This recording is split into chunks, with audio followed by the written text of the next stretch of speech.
ಚಂಬಿ ಪುರಾಣಿಕ್ ಅಂತೇಳಿ ಮತ್ತೊಬ್ರು ಅಂತಾರಾಷ್ಟ್ರೀಯ ವಿಶ್ಲೇಷಕರು ಸಂಪರ್ಕದಲ್ಲಿದ್ದಾರೆ. ಸರ್ ನಮಸ್ಕಾರ. ನಮಸ್ಕಾರ. ನಮಸ್ಕಾರ ಸರ್, ಈ ಗೆಲುವನ್ನ ತಾವು ಹೇಗೆ ನೋಡ್ತೀರಿ? ಇದು ಭಾರತದ ಮಟ್ಟಿಗೆ ಎಷ್ಟು ಅತಿ ದೊಡ್ಡ ಗೆಲುವು ಅಂತ ಅನ್ಸುತ್ತೆ ತಮಗೆ?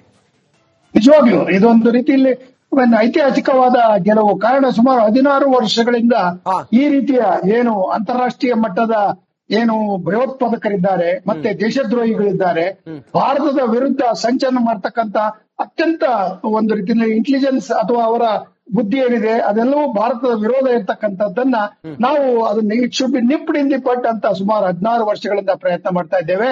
ಅದಕ್ಕೆ ಅಮೆರಿಕದ ಕೋರ್ಟ್ಗಳಲ್ಲಿ ಅನೇಕ ರೀತಿಯ ಅಡಚಣೆಗಳು ಅಥವಾ ವಿಧಾನ ವಿಳಂಬ ಆಗಿರ್ತಕ್ಕಂಥದ್ದನ್ನು ಕಂಡಿದ್ದೇವೆ. ಆದ್ರೆ ಆತ ಕೊಡ್ತಿದ್ದಂತ ಕಾರಣ ಏನು? 2009 ಆತನನ್ನ ಬಂಧಿಸಿದ್ರು ಸಹ ಆತ ಕೊಡ್ತಿದ್ದಂತ ಕಾರಣ ಏನು? ಅಲ್ಲಿ ಭಾರತದ ಜೈಲಿನಲ್ಲಿ ನನಗೆ ತೊಂದರೆ ಕೊಡ್ತಾರೆ, ನನಗೆ ಹುಷಾರಿಲ್ಲ, ನನಗೆ ಕಾಯಿಲೆ ಆಗಿದೆ.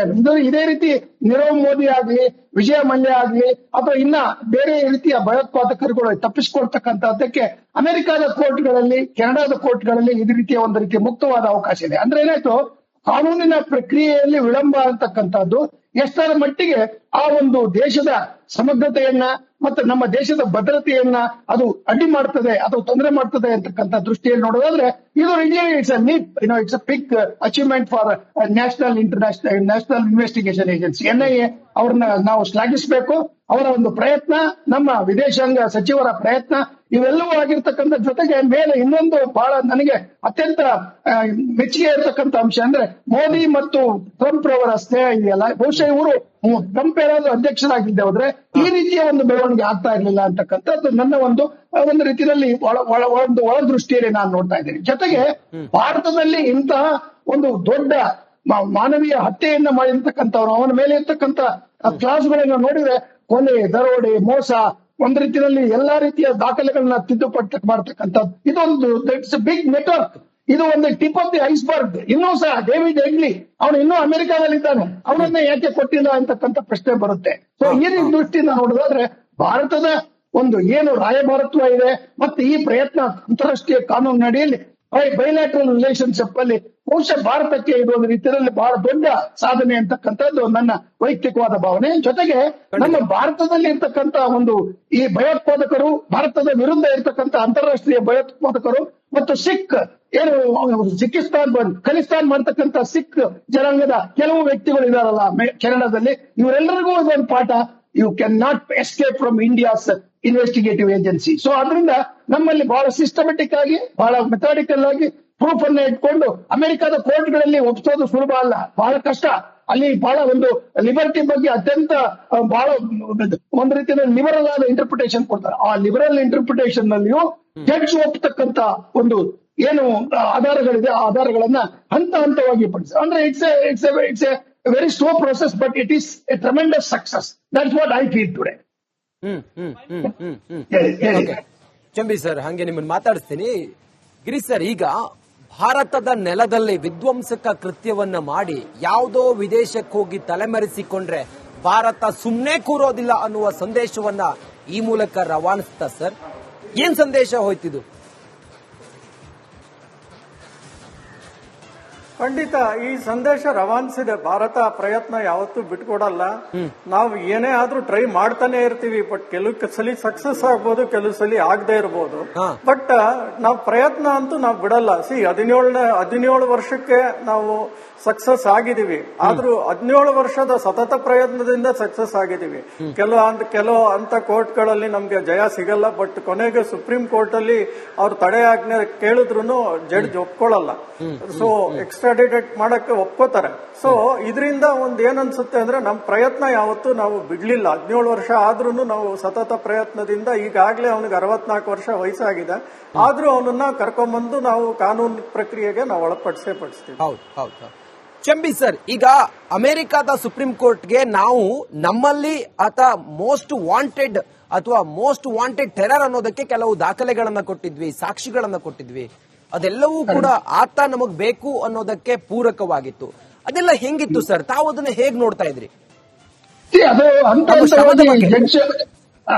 ನಿಜವಾಗ್ಲು ನಮ್ಮ ಶ್ರಮದ ಬಗ್ಗೆ ಅಂದ್ರೆ ಅವರು ದಾಖಲೆಯನ್ನ ಕಲೆಕ್ಟ್ ಮಾಡಿರ್ತಕ್ಕಂತ ಒಂದು ಪ್ರಕ್ರಿಯೆಯನ್ನು ನೋಡಿ ಇವನು ಮತ್ತು ಹೆಗ್ಲಿ, ಡೇವಿಡ್ ಹೆಗ್ಲಿ ಇವರಿಬ್ರು 231 ಸಾರಿ 231 times they have met together. ಅದು ದಾಖಲೆ ಇರ್ತಕ್ಕಂಥ, ಅದು ಬಹಳ ಸ್ಟ್ರಾಂಗ್ ಎವಿಡೆನ್ಸ್. ಯಾಕಂದ್ರೆ 231 ಟೈಮ್ಸ್ ಇವ್ರು ಮಾಡಿರೋದನ್ನ ಇವರು ಟ್ರೇಸ್ ಮಾಡಿ ಅದಕ್ಕೆ ಏನು ಲಿಂಕ್ ಗಳನ್ನು ಕೊಡಬೇಕು. ಮತ್ತೆ ಭಾರತದ ಈ ಒಂದು ಭಯೋತ್ಪಾದನೆಯಲ್ಲಿ ಮಾನವ ಹತ್ಯೆಯನ್ನು ಮಾಡಿದಂತಹ ಮರಣಾಂತಿಕ ಕೃತ್ಯಕ್ಕೆ ಅವನಿಗೆ ಶಿಕ್ಷೆ ಆಗ್ಬೇಕು ಅಂತಕ್ಕಂಥ ನಮ್ಮ ದೃಢ ನಿರ್ಧಾರವನ್ನ ಎತ್ತಿ ಹಿಡಿಯಲು ಇದು 231 ಟೈಮ್ಸ್ ಅವ್ರು ಮೀಟ್ ಮಾಡಿದ್ದು.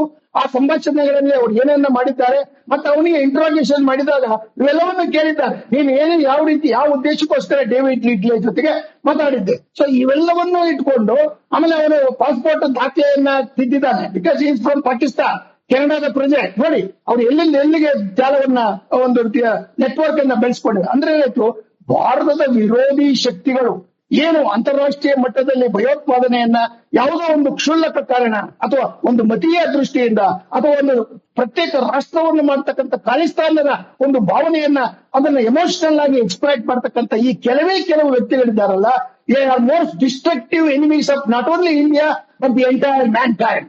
ಮಾನವ ಜನಾಂಗಕ್ಕೆ ಅಥವಾ ಜಗತ್ತಿಗೆ ಇವರು ಮಾರಕವಾಗಿರ್ತಕ್ಕಂಥವ್ರು. ಇವು ಯಾವುದೇ ಒಂದು ಉದ್ದೇಶ ಇಲ್ಲ, ಐಡಿಯಾಲಜಿ ಇಲ್ಲ, ಅವ್ರಿಗೆ ಇರ್ತಕ್ಕಂಥ ಒಂದು ಧ್ಯೇಯ ಇರ್ತಕ್ಕಂಥದ್ದು ಭಾರತವನ್ನ ಸದೃಢವಾದ ಭಾರತವನ್ನ ಅದನ್ನ ಅಭದ್ರತೆಯ ಕಡೆ ಕೊಂಡೊಯ್ಯಬೇಕು, ಅನಾರ್ಕಿಕ್ ಭಾರತಕ್ಕೆ ಒಂದು ರೀತಿಯಲ್ಲಿ ನಾವು ದೇಶವನ್ನ ಸಾಧಿಸಬೇಕು ಅಂತಕ್ಕಂಥ. ಅಂದ್ರೆ ಏನಾಯ್ತು, ನಮ್ಮ ನ್ಯಾಷನಲ್ ಸಾವರ್ನಿಟಿ ಅಂಡ್ ಇಂಟಿಗ್ರಿಟಿ ಬಗ್ಗೆ ಯಾರ್ಯಾರು ಈ ಸಂಚಲನ ಮಾಡ್ತಾರೆ ಅವರಿಗೆ ಇದು ಒಂದು big lesson. It's a big lesson warning to those elements including Khalistan people in Canada, where the Prime Minister himself is liberal to the so-called activists of Khalistan. ಇವೆಲ್ಲವನ್ನು ನೋಡಿದಾಗ ಬಹುಶಃ ಈ ರೀತಿ ಆಧಾರಾಂಶಗಳಿಂದ ಅಲ್ಲಿ ಕೋರ್ಟ್ ಒಪ್ಪೋದಿಲ್ಲ. ಬಹಳ ಅವರು ಒಂದು ರೀತಿಯಲ್ಲಿ ಕೋರ್ಟ್ ಅಲ್ಲಿ ಮೆಥಾಡಿಕಲ್. ಸೊ ಇವನ್ ಮೇಲೆ ಇದ್ದಂತ ಆಪಾದನೆಗಳನ್ನು ನೋಡಿ ಎಲ್ಲಾ ರೀತಿಯಲ್ಲಿ ಅವನು ಹಣಕಾಸಿನ ನೆರವನ್ನ ಪಡೆದಿರ್ತಕ್ಕಂಥದ್ದು, ದಾಖಲೆಯನ್ನ ತಿಂದಿರ್ತಕ್ಕಂಥದ್ದು, ಮತ್ತೆ ಸಂಚಲನ ಮಾಡಿರ್ತಕ್ಕಂಥದ್ದು, ಅಲ್ಲಿ ಜನರಿಗೆ ಬೇಕಾದಂತಹ ಒಂದು ಏನು ಈ ಸಾಮಗ್ರಿಗಳು ವಿಧ್ವಂಸಕ ಕೃತ್ಯಕ್ಕೆ ಬೇಕಾದ ಸಾಮಗ್ರಿಗಳನ್ನು ಕೊಟ್ಟರೆ ಪಾಕಿಸ್ತಾನದ ಮೂಲಕ ಅವರು ಯಾವ ರೀತಿ ಎಂಟರ್ ಆಗಬೇಕು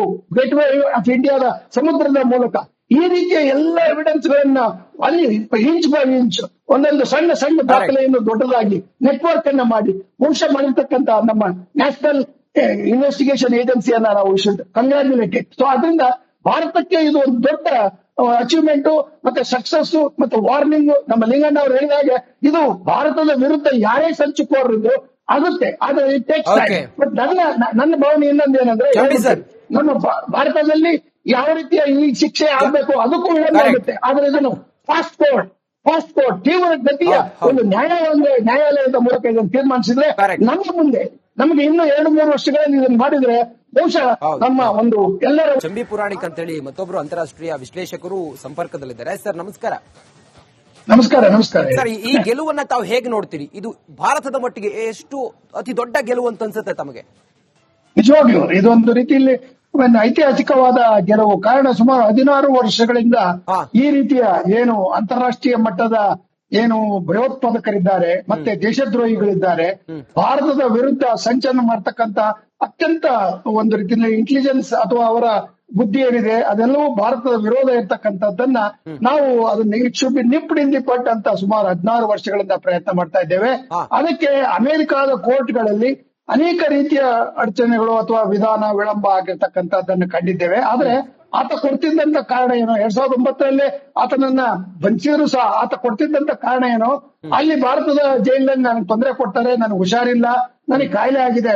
ಇದೇ ರೀತಿ ನೀರವ್ ಮೋದಿ ಆಗ್ಲಿ, ವಿಜಯ ಮಲ್ಯ ಆಗ್ಲಿ ಅಥವಾ ಇನ್ನ ಬೇರೆ ರೀತಿಯ ಭಯೋತ್ಪಾದಕರುಗಳು ತಪ್ಪಿಸಿಕೊಳ್ತಕ್ಕಂಥದ್ದಕ್ಕೆ ಅಮೆರಿಕದ ಕೋರ್ಟ್ಗಳಲ್ಲಿ, ಕೆನಡಾದ ಕೋರ್ಟ್ಗಳಲ್ಲಿ ಈ ರೀತಿಯ ಒಂದು ರೀತಿಯ ಮುಕ್ತವಾದ ಅವಕಾಶ ಇದೆ. ಅಂದ್ರೆ ಏನಾಯ್ತು, ಕಾನೂನಿನ ಪ್ರಕ್ರಿಯೆಯಲ್ಲಿ ವಿಳಂಬ ಅಂತಕ್ಕಂಥದ್ದು ಎಷ್ಟರ ಮಟ್ಟಿಗೆ ಆ ಒಂದು ದೇಶದ ಸಮಗ್ರತೆಯನ್ನ ಮತ್ತೆ ನಮ್ಮ ದೇಶದ ಭದ್ರತೆಯನ್ನ ಅದು ಅಡ್ಡಿ ಮಾಡ್ತದೆ ಅಥವಾ ತೊಂದರೆ ಮಾಡ್ತದೆ ಅಂತಕ್ಕಂಥ ದೃಷ್ಟಿಯಲ್ಲಿ ನೋಡೋದಾದ್ರೆ ಇದು it's a big achievement for national investigation agency NIA.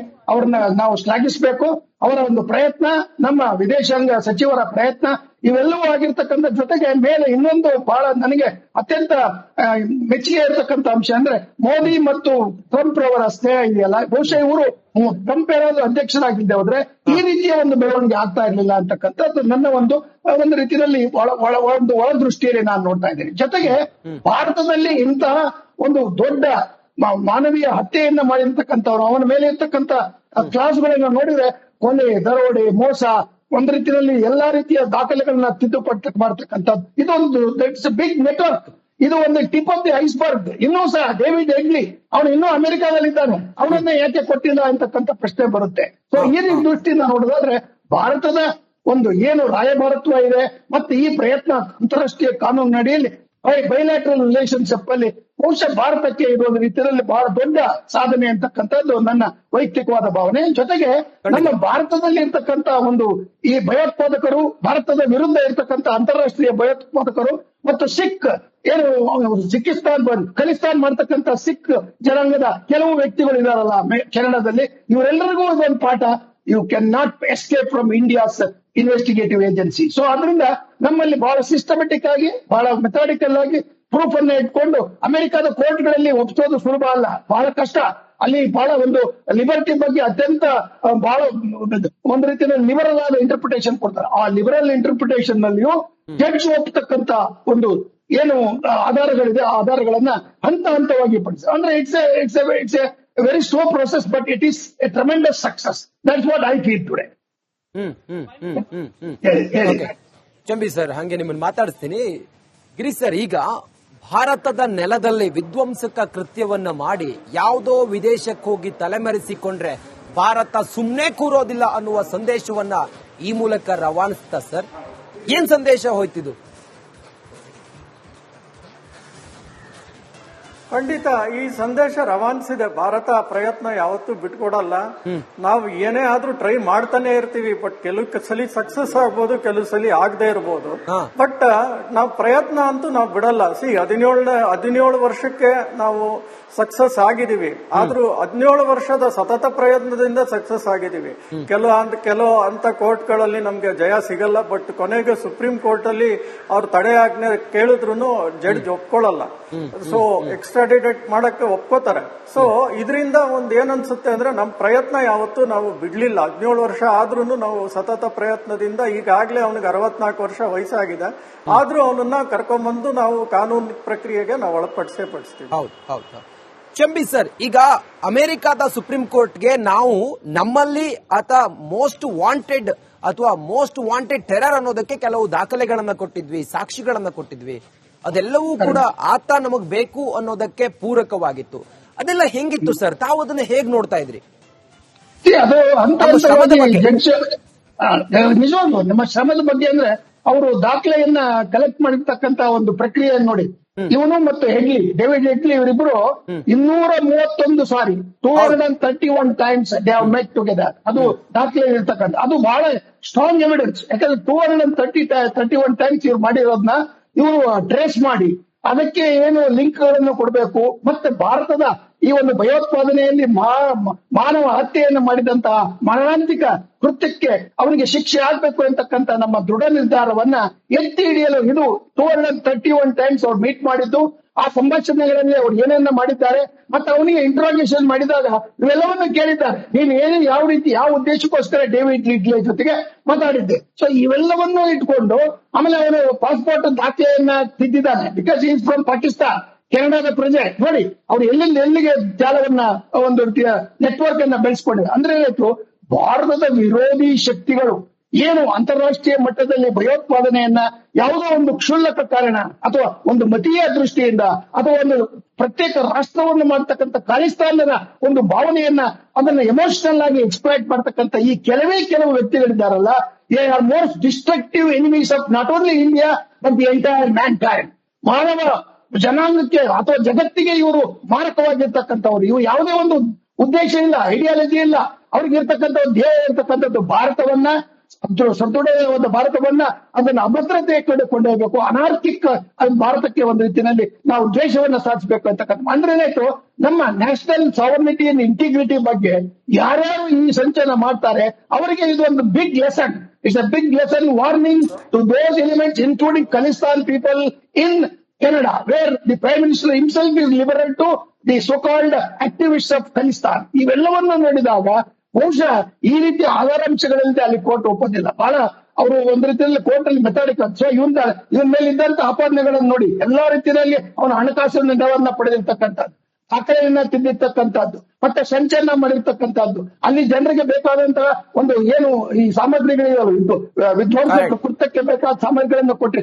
ಪಾಕಿಸ್ತಾನದ ಮೂಲಕ ಅವರು ಯಾವ ರೀತಿ ಎಂಟರ್ ಆಗಬೇಕು, ಗೇಟ್ ವೇ ಆಫ್ ಇಂಡಿಯಾದ ಸಮುದ್ರದ ಮೂಲಕ, ಈ ರೀತಿಯ ಎಲ್ಲ ಎವಿಡೆನ್ಸ್ ಗಳನ್ನ ಅಲ್ಲಿ ಇಂಚ್ ಬೈ ಇಂಚ್ ಒಂದೊಂದು ಸಣ್ಣ ಸಣ್ಣ ದಾಖಲೆಯನ್ನು ದೊಡ್ಡದಾಗಿ ನೆಟ್ವರ್ಕ್ ಅನ್ನ ಮಾಡಿ ವಂಶ ಮಾಡಿರ್ತಕ್ಕಂಥ ನಮ್ಮ ನ್ಯಾಷನಲ್ ಇನ್ವೆಸ್ಟಿಗೇಷನ್ ಏಜೆನ್ಸಿಯನ್ನ ನಾವು ಕಂಗ್ರಾಚ್ಯುಲೇಟೆಡ್. ಸೊ ಅದರಿಂದ ಭಾರತಕ್ಕೆ ಇದು ಒಂದು ದೊಡ್ಡ ಅಚೀವ್ಮೆಂಟ್ ಮತ್ತೆ ಸಕ್ಸಸ್ ಮತ್ತೆ ವಾರ್ನಿಂಗ್. ನಮ್ಮ ಲಿಂಗಣ್ಣ ಅವರು ಹೇಳಿದಾಗೆ ಇದು ಭಾರತದ ವಿರುದ್ಧ ಯಾರೇ ಸಂಚುಕೋರಿದ್ದು ಆಗುತ್ತೆ, ಆದ್ರೆ ಇಟ್ ಟೇಕ್ಸ್ ಟೈಮ್. ಬಟ್ ನನ್ನ ಭಾವನೆ ಇನ್ನೊಂದೇನಂದ್ರೆ, ನಮ್ಮ ಭಾರತದಲ್ಲಿ ಯಾವ ರೀತಿಯ ಈ ಶಿಕ್ಷೆ ಆಗ್ಬೇಕು ಅದಕ್ಕೂ ವಿಳಂಬ ಆಗುತ್ತೆ, ಆದ್ರೆ ಇದನ್ನು ಫಾಸ್ಟ್ ಫೋರ್ಡ್ ತೀವ್ರ ಗತಿಯ ಒಂದು ನ್ಯಾಯಾಲಯದ ಮೂಲಕ ಇದನ್ನು ತೀರ್ಮಾನಿಸಿದ್ರೆ ನಮ್ಮ ಮುಂದೆ ನಮಗೆ ಇನ್ನು 2-3 ವರ್ಷಗಳಲ್ಲಿ ಇದನ್ನು ಮಾಡಿದ್ರೆ ಬಹುಶಃ ನಮ್ಮ ಒಂದು ಎಲ್ಲರ